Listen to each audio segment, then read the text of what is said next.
Hello students, good morning to all of you. In this video we will discuss about chapter 8 our solar system part 2. Part 2, why I am calling part 2? Because part 1 in our previous video we have already talked about the 8 planets our solar system, then the speciality of properties of each and every planets, and especially the moon, which is the natural satellite of the earth. Now in this video we will talk about our planet the earth. तो आज हम इस video में किसकी बात करेंगे? हमारे planet earth की, जहां पर हम रहते हैं. Okay, so students, do you know that how our earth is formed?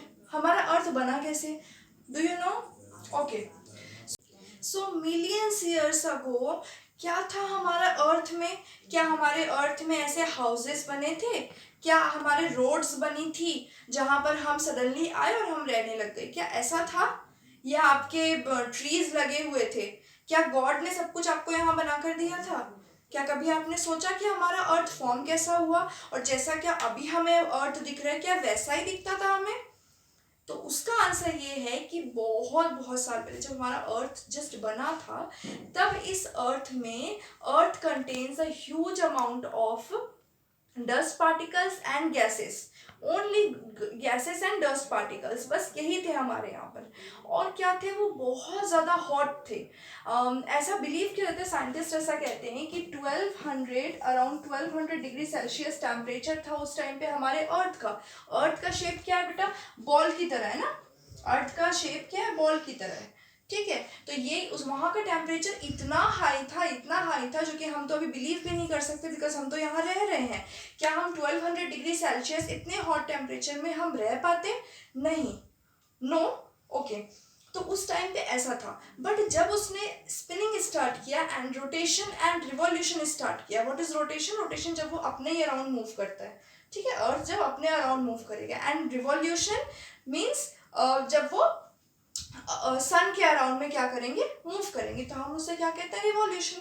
जब उसने स्पिनिंग स्टार्ट करी तो धीरे धीरे मीन्स बहुत ईयर्स, आपके मिलियंस ईयर्स लग गए इस अर्थ के टेम्परेचर नॉर्मल होने में. ठीक है, जब वो स्पिन करना स्टार्ट किया तो उसके बाद बहुत मतलब मिलियंस ईयर्स लग गए इसका टेम्परेचर 1200 डिग्री सेल्सियस से जिस टेम्परेचर में हम रह रहे हैं वहां तक आने में, इस अर्थ को कूल होने में इतना टाइम लग गया. अब जब ये कूल हुआ तो मैम हम रहते कहाँ हैं? अर्थ तो इतना बड़ा है, हम वहाँ रहते कहाँ हैं? Now your answer is we live on crust. What is crust? So our earth is divided into 3 parts. Earth के कितने parts हैं? core, mantle and crust. 3 parts. The innermost layer is known as core, the middle layer is known as mantle, and the third one, which is crust, which is the outermost layer of earth, is known as crust. Okay? जो सबसे अंदर वाला part रहता है आपका, जैसे आपने देखा होगा एग का,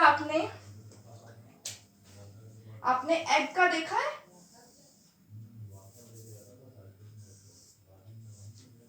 I don't think it looks like egg, but did you understand? Egg के भी कितने पार्ट्स होते हैं? 3 पार्ट्स होते हैं ना.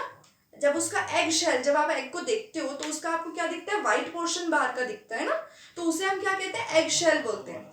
उसके अंदर में आपके कुछ व्हाइट मटेरियल प्रेजेंट होता है जिसे हम एल्बुमेन बोलते हैं. एंड देन उसके अंदर आपका येलो पार्ट होता है जिसको कि हम यॉल्क बोलते हैं. ठीक है, आपने येलो पोर्शन देखा है ना जो हम ऑमलेट वगैरह में यूज करते हैं, तो उसे हम क्या बोलते हैं? यॉल्क बोलते हैं. तो जैसे आपका एग डिवाइड होते हैं पार्ट्स में, वैसे ही आपका कैसे डिवाइड हुआ है? अर्थ डिवाइड हुआ है. अब मैम चलो हम तो इतना समझ गए कि ये जो कोर है ये उसका सबसे मिडिल पार्ट है अर्थ का.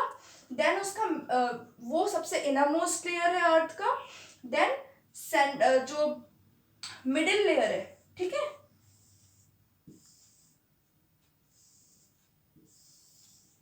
आपका जो मिडिल लेयर है वो कौन सा है? वो आपका मेंटल है. एंड जो सबसे लास्ट वाला लेयर है वो क्या है? क्रस्ट है. अब question arises that ma'am what is present inside crust, mental and core? तो जो आपके लिए अभी इस स्टैंडर्ड में जानने के लिए वो ये है कि core and crust, will talk about only core and crust. Where we live, हम कहाँ क्रस्ट, हम कहाँ रहते हैं, इस पार्ट में रहते हैं। ओके मैम, हम यहाँ रहते हैं क्रस्ट में, बट आपके कोर में क्या प्रेजेंट है, कोर में क्या प्रेजेंट होता है। ओके, सो मैं आपको कुछ ब्रीफ स्टडी बताऊंगी। आपने देखा होगा रॉक्स, रॉक्स देखा होगा आपने, बड़े बड़े पत्थर होते हैं। अच्छा, वो बनते कैसे हैं, कभी आपने सोचा इस बारे में कि मैम वो रॉक्स कैसे बनते हैं। तो मैं आपको बता दूं कि core is consist of hot gases and molten rocks. Molten rocks means पिघले हुए लिक्विड फॉर्म में जो आपके पत्थर होते हैं, जो आपको क्रस्ट में मिलते हैं सॉलिड फॉर्म में। हमारे सामने क्या रहता है, वो सॉलिड रहता है, इतना हैवी रहता है, सॉलिड फॉर्म में रहता है। बट क्या आपको पता है, अभी के लिए आप बिल्कुल भूल जाइए कि वो जो आपने अभी आप जो रॉक्स देख रहे हो वो रॉक्स है, ठीक है, अभी आप वो सब भूल जाइए। अभी आप सिर्फ इतना ध्यान रखिए कि जो आपके पत्थर होते हैं ना, आपके जो रॉक्स होते हैं, वो लिक्विड फॉर्म में होते हैं। लिक्विड फॉर्म में कहाँ होते हैं, कोर में प्रेजेंट होते हैं, ठीक है। वो कहाँ प्रेजेंट होते हैं, कोर में प्रेजेंट होते हैं। अब चलिए मैडम यहाँ पर देख लेते हैं, चलिए देखते हैं यहाँ पर क्या है आपके कोर में, ये आपका कोर है, ठीक है। यहाँ पर क्या प्रेजेंट है, लिक्विड फॉर्म में आपके जो रॉक्स होते हैं ना, पत्थर, वो आपके लिक्विड फॉर्म में है, मतलब लिक्विड फॉर्म में यहाँ पे प्रेजेंट है। अब क्या होगा, क्योंकि कोर का जो टेम्परेचर है अंदर, ये जो सबसे इनर मोस्ट है, इसका टेम्परेचर इतना ज़्यादा होता है, ये इतना गर्म होता है कि यहाँ पर ना जो प्रेशर और टेम्परेचर है वो इतना ज़्यादा लगता है कि जो यहाँ पे आसपास के वो एक दूसरे के ऊपर टेम्परेचर ज़्यादा होने की वजह से, गर्म हो जाने की वजह से इतना एक दूसरे को प्रेशर डालते हैं कि यहाँ से जो आपका जो हॉट लिक्विड है ना रॉक्स के, वो यहाँ से बाहर आना स्टार्ट कर देते हैं। फिर जब वो यहाँ से बाहर आते हैं ना, तो ये आपका क्या है, मेंटल है, ठीक है, ये आपका मेंटल है और ये आपका क्रस्ट है, ठीक है। तो ये जो क्रस्ट जहाँ पे एंड होता है, जो जो लैंड हमें दिखती है, वहां से ये ना बाहर आना स्टार्ट हो जाते हैं इस तरीके से। इस तरीके से क्या होता है, बाहर आना स्टार्ट हो जाते हैं लिक्विड फॉर्म में जो आपके रॉक्स होते हैं। अब जब वो बाहर आते हैं तो हम उसे क्या कहते हैं, लावा। यस, डू यू रिमेम्बर लावा, आप सबने सुना है कि लावा कैसे हमें बाहर दिखता है, वर्ड तो सबने सुना है, बट वो बनता कैसे है, वो आता कहाँ से, ये आप लोगों को शायद नहीं पता था। तो अब डिफरेंस क्या है, देखो, जब ये नीचे कोर के अंदर रहेगा तब हम उसे क्या कहेंगे, मैग्मा, ठीक है। जब हॉट लिक्विड फॉर्म में आपके रॉक्स रहेंगे तो हम उसे कहेंगे मैग्मा। और जब वही चीज due to temperature and pressure ऊपर आ जाएंगी एंड क्रस्ट के ऊपर चली जाएंगी, बाहर निकल जाएंगी, तो हम इसे कहेंगे क्या, लावा। तो यही होता है वोल्केनिक इरप्शन। यहाँ पे जहाँ से वो बाहर निकलेंगी वो वहां से हम उसे वोल्केनो कहते हैं। तो ये होता है volcanic eruption. Okay, now this is clear I think. So आपने देखा कि क्रस्ट जो है आउटर मोस्ट लेयर जहाँ पर हम रहते हैं, ठीक है। अब यहाँ पे बात हो गई आपकी क्रस्ट, कोर एंड मेंटल की। Now we will discuss about movement of the earth. Earth कैसे मूव करता है, वो कितने पार्ट्स में डिवाइडेड है। Then earth movement is divided into 2 parts, on axis and around the sun. Earth जब अपने अराउंड मूव करेगा, हमने क्लास 3rd में भी ये देखा था कि जब अर्थ, ये आपका सन है, ओके, जब अर्थ इस तरह से, आपको पता है कि वो अपने एक्सिस में क्या करता है, मूव करता है इस तरह से, ठीक है, वो इस तरह से सन के अराउंड मूव करते हैं, उसे हमने क्या कहा, around the sun means revolution, उसे हम क्या कहते हैं, revolution. Okay, when earth revolves around the sun is known as revolution. But do you know that earth rotates also, means earth ऐसा मूव नहीं करता जैसा आप सबको पता है। अर्थ ये इस तरह सीधा सीधा मूव नहीं करता है सन के अराउंड, वो कैसा मूव करता है, वो ऐसा मूव करता है। ये आपका अर्थ अपने एक्सिस भी रोटेट कर रहा है, घूम रहा है इस तरह से, और साथ में सन के अराउंड भी रोटेट कर रहा है। तो जब वो अपने ही एक्सिस के अराउंड इस तरह से रोटेट घूमेगा, मूव करेगा, तो उसे हम कहेंगे रोटेशन, ठीक है। जब वो अपने ही अराउंड इस तरह मूव करेगा तो हम उसे कहेंगे रोटेशन। अब जब वो रोटेशन करते करते करते करते करते करते सन के अराउंड कंप्लीट करेगा अपना, एक बार वो मूव कर लेगा, तो उसे हम कहेंगे रिवॉल्यूशन। तो I think it's clear the difference between rotation and revolution. ठीक है। जब अर्थ अपने अराउंड में मूव करेगा अपने एक्सिस में, हम उसे क्या कहेंगे, रोटेशन। एंड जब वो सन के अराउंड मूव करेगा तो हम कहेंगे रिवॉल्यूशन। अब एक और डिफरेंस, जब वो रोटेशन करेगा मतलब अपने अराउंड इस तरह से मूव कर रहा है, ऐसा ही मूव करते करते अपने अराउंड मूव करते करते वो क्या करता है, रिवॉल्यूशन करता है। तो आपको जो ये 24 आवर्स मिलते हैं ना, वन डे जो आपका होता है, इस टाइम पे अर्थ वन रोटेशन कंप्लीट करता है। मतलब अर्थ ने स्टार्ट किया रोटेशन, हम भी सुबह उठे, अब हमने अपना वर्क स्टार्ट किया। जब अर्थ अपने एक्सिस एक रोटेशन कंप्लीट कर लेता है तो हमारा वन डे कंप्लीट होता है। इट मीन्स 24 आवर्स कंप्लीट होते हैं। एंड जब वो रिवॉल्यूशन कंप्लीट करता है, अब जब यही वन डे, इसने एक रिवॉल्यूशन एक रोटेशन लिया, वन डे, सेकंड अपने एक्सिस वो रोटेट कर लिया, देन सेकंड डे, ऐसे ही थर्ड डे, फोर्थ डे। जब सन के अराउंड वो इस तरह से कितने डेज कंप्लीट कर लेता है, 365 डेज एंड 6 आवर्स। जब वो ये कंप्लीट कर लेता है इतने डेज, तो हम उसे क्या कहते हैं, 1 ईयर। अब आपको समझ आया कि आपका वन डे कब कंप्लीट होता है और 1 ईयर कब कंप्लीट होता है। वन डे कब कंप्लीट होगा, जब सन अपने ही अराउंड में एक रोटेशन कंप्लीट करेगा। रोटेशन मीन्स अपने ही एक्सिस में एक बार घूम लेगा। और आपका रिवॉल्यूशन मतलब जब सन के अराउंड एक बार वो घूम लेगा, ठीक है, तब आपका 1 ईयर कंप्लीट होता है।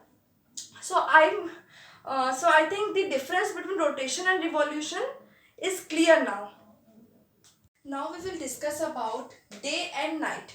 आप सबको पता है, जैसे मैंने आपको बताया कि जो रोटेशन होगा वो हमारा वन डे का होगा। अब आप बताइए वन डे में क्या क्या चीज़ें हमारे साथ होती है, डे एंड नाइट। एक हमें दिन दिखता है और हमें क्या दिखता है, नाइट दिखता है वन डे में, ठीक है। तो rotation of earth causes days and nights. हम ये बोल सकते हैं कि रोटेशन की वजह से ही हमें डे एंड नाइट देखने को मिलता है। अगर अर्थ रोटेट ही नहीं करे, अपनी जगह खड़ा है, अब सन अपनी जगह है, तो क्या आपको डे नाइट ऐसा कुछ देखने को मिलेगा। जो अर्थ है उसके जिस पोर्शन में सन रेज आ रही है बस उसी पोर्शन में आएंगी। अगर वो इस तरह रोटेट नहीं करेगा तो क्या अर्थ के सभी पोर्शन में आपको कभी ना कभी लाइट देखने को मिलेगी। ये पॉसिबल है ना कि जब अगर आपका अर्थ रोटेट करेगा तभी तो आपकी हर एक पोर्शन में लाइट देखने को मिलेगी, नहीं तो फिर आपका तो एक जगह पे हमेशा डार्क ही होगा, नाइट होगा, और एक पोर्शन में आपका हमेशा डे होगा। तो इसके लिए ये आपकी सिचुएशन ऐसी हो जाती है कि जब आपका अर्थ रोटेट करता है, ठीक है, अभी इस पोजीशन पे आपका अर्थ है, तो क्या होगा, आपके अर्थ को मैंने इस तरह से 2 पार्ट्स में डिवाइड करके बताया।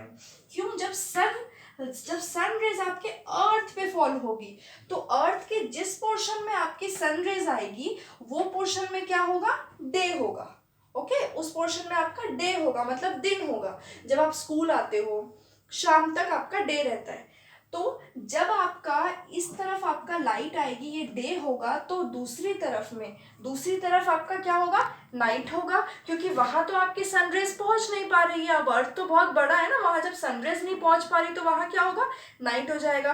अब आपको समझ आया कि जब आपका नाइट होता है, जब आपकी रात होती है, तब आपका क्या होता है, सन के डायरेक्शन में हम नहीं होते हैं, हमारा अर्थ रोटेट कर चुका होता है। अगर सपोज यहाँ आप लोग रह रहे हो, यहाँ आपका इंडिया है, तो जब अर्थ ये आपका सनरेज आ रहा है यहाँ पे, मतलब आपका डे है, क्योंकि ये किस तरफ है, सनरेज के डायरेक्शन में है आपका जो इंडिया है वो।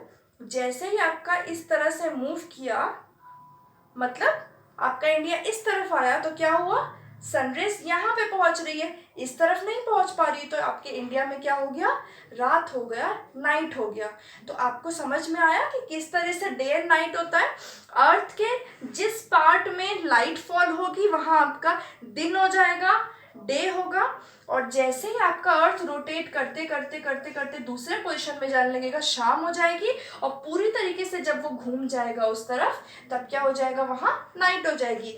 इससे आपको क्या समझ आया कि हमारे अर्थ के हर एक जगह में, जैसे आपने ये सुना होगा कि हमारे यहाँ की टाइमिंग इंडिया की और अमेरिका की टाइमिंग बिल्कुल अलग अलग होती है। क्यों? क्योंकि उन दोनों का अर्थ में जो डायरेक्शन है वो अलग अलग होता है। इस वजह से ऐसा होता है ना कि कभी यहाँ दिन कभी वहाँ रात, ऐसा होता है। अब आपको समझ आया ये कैसे अफेक्ट करता है? ओके। अब आपने सबने सुना होगा कि हमारा सन कहाँ से किस डायरेक्शन से राइज होता है। कौन से डायरेक्शन से राइज होता है? ईस्ट। और हमारा सनसेट कहाँ होता है? वेस्ट में। ठीक है, ईस्ट से राइज हुआ एंड वेस्ट में सनसेट हुआ। ऐसा क्यों होता है? ऐसा इसलिए होता है क्योंकि हमारा अर्थ कहाँ से कहाँ पे मूव करता है? वेस्ट से ईस्ट में मूव करता है। तो हमें सन कैसा दिखाई देता है? ईस्ट से वेस्ट में मूव करते हुए दिखाई देता है। ओके, तो उसका रीजन भी आज मैंने आपको क्लियर किया। तो अब आपको समझ में आ गया होगा कि डे एंड नाइट कैसे होती है, किस वजह से होती है? Due to rotation of the earth day and night occurs. Day and night किसकी वजह से होती है? अर्थ के रोटेशन की वजह से होती है। So now we will discuss about seasons. जैसा कि हमने देखा कि रोटेशन की वजह से जब वो अर्थ अपने अराउंड मूव करता है तो उससे क्या होता है? डे एंड नाइट होते हैं, मतलब वन आपका डे कंप्लीट होता है। अब मैं बात करूंगी कि आपके 1 ईयर में क्या क्या आते हैं। आपको पता होगा कि 1 ईयर में क्या क्या आते हैं? आपके सीजन्स आते हैं। ठीक है, सीजन्स होते हैं, अलग अलग सीजन्स होते हैं। आपके वेकेशंस भी मिलती है सीजन के अकॉर्डिंग कि कौन सा सीजन है, विंटर वेकेशन देनी है या समर वेकेशन देनी है। तो वो होता कैसे है, कैसे होता है वो देखते हैं। अब हम सबसे पहले बात करेंगे कि हमारा अर्थ का आप सबको पता है कि अर्थ का जो सबसे ऊपर वाला पोर्शन होता है, ठीक है, उसे हम क्या कहते हैं? North pole. जो नॉर्थ डायरेक्शन में होता है उसे हम कहते हैं नॉर्थ पोल, इस जगह को। अब जो इसका सबसे साउथ पोल होगा, ठीक है, साउथ मीन सबसे नीचे वाला जो पार्ट होता है डायरेक्शन में, वो उसको हम साउथ पोल बोलते हैं। अब ये हो गया नॉर्थ पोल, ये हो गया साउथ पोल हमारे अर्थ का। पर जैसे कि आपने बॉल्स देखी होंगी ना, जो हम क्रिकेट बॉल्स खेलते हैं उसके बीच में आपने देखा होगा कि लाइन जैसी बनी होती है जो उन दोनों को इक्वली डिवाइड करती है। तो वैसे ही अर्थ को जो इक्वली डिवाइड करती है ना, जो इमेजिनरी लाइन, ऐसे लाइन बनी हुई नहीं है हमारे अर्थ में, एक इमेजिनरी लाइन मीन्स हम सिर्फ उसे इमेजिन करते हैं कि हाँ यहाँ पर लाइन होगी। जितना हमारा बड़ा अर्थ है, जितना डिस्टेंस है ना, उसके अकॉर्डिंग हमने बीच में ना एक लाइन ऐसे करके अपने से ड्रॉ कर लिया, अपने माइंड में हमने ड्रॉ कर लिया, इमेजिन कर लिया है। अब एक इमेजिनरी लाइन बीच में ड्रॉ हो गई, यहाँ आपका हाफ पार्ट हो गया और यहाँ आपका हाफ पार्ट हो गया। तो इस इमेजिनरी लाइन को हमने क्या बोला? इक्वेटर। क्या बोला हमने? This imaginary line which divides north pole and south pole is known as equator. उसे हमने क्या बोला? इक्वेटर बोला। अब क्वेश्चन ये अराइज होता है कि मैडम ये है नॉर्थ पोल, ये है इक्वेटर, तो हम इतने पार्ट को क्या बोलेंगे? अब ये है साउथ पोल और ये है इक्वेटर, तो हम इतने पार्ट को बोलेंगे क्या? इसका भी तो अपना कोई नेम होना चाहिए। तो क्योंकि देखो, एक स्फीयर आपका ये होता है, ये पूरा आपका कंप्लीट स्फीयर है। तो क्योंकि यहाँ नॉर्थ पोल और इक्वेटर के बीच की बात हो रही है ना, तो हमने सबसे पहले तो नाम ले लिया नॉर्दर्न। क्योंकि ये नॉर्थ पोल के और इक्वेटर के बीच की बात हो रही है तो हमने नॉर्दर्न नाम दे दिया। अब मैम हेमिस्फीयर कैसे नाम पड़ा? क्वेश्चन आ सकता है कि मैम हेमिस्फीयर क्यों बोले? हेमिस्फीयर का मतलब होता है हाफ स्फीयर, आधा स्फीयर। अब आप देखोगे तो ये पूरा स्फीयर की तो मैं बात कर नहीं रही हूँ, मैं इक्वेटर और नॉर्थ पोल के बीच की बात कर रही हूँ, इतने पोर्शन की मैं बात कर रही हूँ। तो नॉर्दर्न, और क्योंकि स्फीयर के आधे स्फीयर की मैं बात कर रही हूँ इसलिए hemisphere. Now the portion between equator and south pole, southern hemisphere, half sphere. अब समझ आया कि हमने नॉर्दर्न हेमिस्फीयर और साउदर्न हेमिस्फीयर, इक्वेटर कैसे डिवाइड किया। अब हम बात करते हैं कि आपके सीजन्स कैसे चेंज होते हैं। सबको पता है ये चीज कि जब आपका सनराइज आएगा तो क्या होगा? जिस पोर्शन में लाइट आएगी, बहुत लाइट आएगी, मीन्स जो पोर्शन आपका बहुत पास होगा सन के, वहां पर आपका क्या होगा? समर होगा। और जो पोर्शन आपका थोड़ा दूर रहेगा सन से, वहां क्या होगा? विंटर होगा। अब आप लोग को मैं एक इन्फॉर्मेशन यहाँ देना चाहती हूँ कि अर्थ, जब भी आप देखोगे अर्थ को, तो वो कभी ऐसा नहीं होता है। वो कैसा होता है?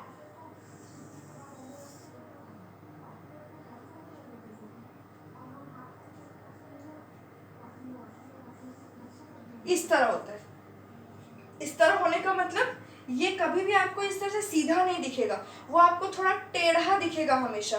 जो अर्थ की एक्सेस होती है ना, जब वो मूव करता है तो वो कभी भी ऐसे करके मूव नहीं करता, वो हमेशा थोड़ा टेढ़ा रहता है, टिल्टेड रहता है, ठीक है। जो आपके वर्ड यूज हुआ है बुक में टिल्टेड, तो वो हमेशा कैसा होता है, थोड़ा झुका हुआ रहता है और फिर मूव करता है। तो अब आप एक बात सोचिए कि अगर आपका ये जो है ये झुका हुआ है, ठीक है, ये थोड़ा कैसा है, टिल्टेड फॉर्म में, सपोज ये ऐसा है और ये आपका थोड़ा झुका हुआ है, तो आपका यहाँ से ये है आपका नॉर्थ पोल और ये है आपका साउथ पोल। तो आप खुद बताइए कि आपका जब ये थोड़ा झुका हुआ है, ठीक है, तो ये जो सन रेज है सबसे पहले किसके पास ज्यादा जा रही है, वो जा रही है नॉर्थ पोल के पास में, ठीक है। कौन सा पोल पास में है, नॉर्दर्न हेमिस्फीयर पास है कि साउदर्न हेमिस्फीयर पास है सन के, नॉर्दर्न हेमिस्फीयर पास है। तो समर कहाँ होगा, गर्मी कहाँ होगी, नॉर्दर्न हेमिस्फीयर में होगी, और विंटर कहाँ होगा, ठंडी कहाँ होगी, साउदर्न हेमिस्फीयर में होगी। अब वही अगर मैं ऑपोजिट कर लूँ, मैं ऑपोजिट कर लेती हूँ, जब ये घूम करके इस तरह से घूम करके जब सन के पास क्या आ जाएगा, एक टाइम ऐसा आएगा जब साउदर्न हेमिस्फीयर सन के पास आ जाएगा और नॉर्दर्न हेमिस्फीयर घूमते हुए दूर चला जाएगा। तो नॉर्दर्न हेमिस्फीयर में उस टाइम पे विंटर हो जाएगा और साउदर्न हेमिस्फीयर में क्या हो जाएगा, समर हो जाएगा। और हम सबको पता है कि समर में जो डेज होते हैं वो लॉन्ग होते हैं एंड नाइट्स क्या होती है, स्मॉल होती है। And just opposite to winter, winter में कैसा होता है, विंटर में जो दिन होते हैं, डेज होते हैं, वो छोटे होते हैं और नाइट्स कैसी होती है, लंबी होती है। इतना क्लियर है आप सबको। तो ये सब northern hemisphere and southern hemisphere, इन दोनों के बीच का पूरा ये पूरा होता है सीजन्स। जब आपका जो हेमिस्फीयर सन के पास आएगा, ये ऐसे घूम रहा है, नॉर्दर्न हेमिस्फीयर सन के पास है तो यहाँ समर, साउदर्न हेमिस्फीयर दूर है सन से तो वहाँ क्या हो गया, विंटर। अब जब ये थोड़ा सा घूमेगा इस तरह से घूमते हुए आएगा तो क्या हो जाएगा, साउदर्न हेमिस्फीयर पास है सन के तो समर, नॉर्दर्न हेमिस्फीयर दूर है तो वहाँ क्या हो जाएगा, विंटर। ऐसे ही आपके जो है वो क्या चेंज होते रहते हैं। अब आप बात करते हैं कि मैडम आपने ये बताया कि यहाँ summer winter then winter summer, तो मैम यहाँ पे क्या होता है, जो लोग यहाँ पे रहते होंगे इस पोर्शन में इक्वेटर के पास, वहाँ क्या होता होगा। तो वहाँ पे तो हम देख रहे हैं कि जब भी ये रिवॉल्यूशन कर रहा है तो उस टाइम पे तो सभी टाइम पे यहाँ जो लाइट्स है वो आ ही रही है, तब क्या होगा, तो वहाँ पे क्या होता है, आपके 12 आवर्स जो होते हैं वो डे के होते हैं और 12 आवर्स आपके नाइट्स के होते हैं, क्योंकि ये आपका बीच में आ जाता है ना, तो बीच में आपकी पूरी सनरेज एक साथ आती ही रहती है पूरे टाइम पे। तो वहाँ पर ऐसा कुछ सीजन्स का समर या विंटर का नहीं होता, स्प्रिंग एंड ऑटम का ज़रूर होता है। तो यहाँ पे क्या होगा, आपका 12 hours day 12 hours nights equally divide रहती है, ठीक है। तो मेरे ख्याल से आपका ये टॉपिक क्लियर है। और आपका जो रिवॉल्यूशन होता है, रिवॉल्यूशन एक रिवॉल्यूशन और एक जो आपका अर्थ है वो टिल्टेड रहता है, थोड़ा टेढ़ा रहता है, ठीक है, टेढ़ा रहता है, थोड़ा टिल्टेड रहता है, झुका हुआ रहता है और फिर वो मूव करता है। तो इन दोनों बात पे डिपेंड करेगा आपका सीजन्स आपके जो चेंज होते हैं ना, आपने देखा होगा समर देन विंटर, ये सब जो आपके स्प्रिंग ऑटम आते हैं किस पे डिपेंड करते हैं, फर्स्ट आपका किस में, सीजन्स रिवॉल्यूशन पे डिपेंड करेंगे और जो अर्थ आपका टिल्टेड है, थोड़ा झुका हुआ है, उस पे डिपेंड करेंगे। तो I think this topic is clear. सब कुछ आपका किस पे, सनरेज किस पोर्शन पे आ रही है उसी के अकॉर्डिंग आपका डे होगा, नाइट होगा, और सनलाइट किस पोर्शन पे आ रही है उसी के अकॉर्डिंग आपका सीजन्स चेंज होंगे। सो हमने इस चैप्टर में जितने भी टॉपिक्स थे वो कवर कर लिए हैं। We have cleared all the topics. Now we will discuss about what we have read. Our solar system, its 8 planets, then our earth, how it forms, about the core crust, then the rotation, revolution. Due to rotation what happens, days and nights occur. Then due to revolution what occurs, due to revolution the seasons occur, seasons होते हैं, ठीक है। So this chapter is cleared. I will provide the notes at the end of the video. Now thank you so much